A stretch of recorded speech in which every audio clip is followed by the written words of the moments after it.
अमोल सुरेशराव गायकवाड वय वर्ष 35 व शिल्पा अमोल गायकवाड वय वर्ष 32 असं घटनेतील मृतकांची नावं आहेत। घटनेमागील मूळ कारण अद्याप पुढे आले नाही।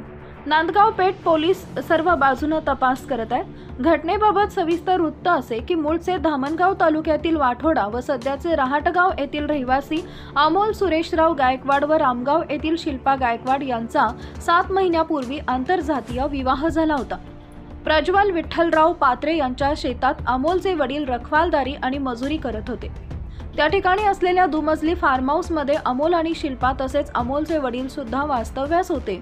2 दिवसांपूर्वी अमोलचे वडील बाहेरगावी गेले होते आणि रविवारी सकाळी परत आल्यानंतर त्यांना मुलगा आणि सुनेला आवाज दिला, मात्र त्यांना प्रत्युत्तर न मिळाल्याने अमोलच्या वडिलांनी खोलीत जाऊन बघितले तर खोलीत पलंगावर शिल्पाचा मृतदेह दिसला तर अमोल फासावर लटकलेला होता। हा प्रकार पाहून त्यांना धक्का बसला। त्यांनी या घटनेची माहिती लगेच पोलिसांना दिली। नांदगाव पेठ पोलीस ठाण्याचे ठाणेदार महेंद्र अंभोरे यांना माहिती मिळताच ते देखील आपल्या ताफ्यासह घटनास्थळी पोहोचले। श्वान पथक व फॉरेन्सिक टीमला सुद्धा यावेळी पाचारण करण्यात आलं।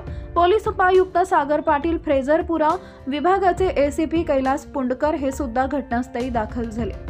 पोलिसांनी घटनास्थळाचा पंचनामा करून शिल्पा व अमोल यांचा मृतदेह शवविच्छेदनासाठी अमरावती जिल्हा सामान्य रुग्णालयात पाठवले।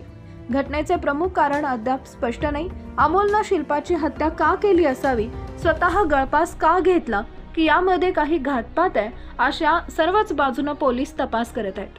पोलीस निरीक्षक महेंद्र अंभोरे यांच्या मार्गदर्शनाखाली PSI कवडे पुढील तपास करत आहेत।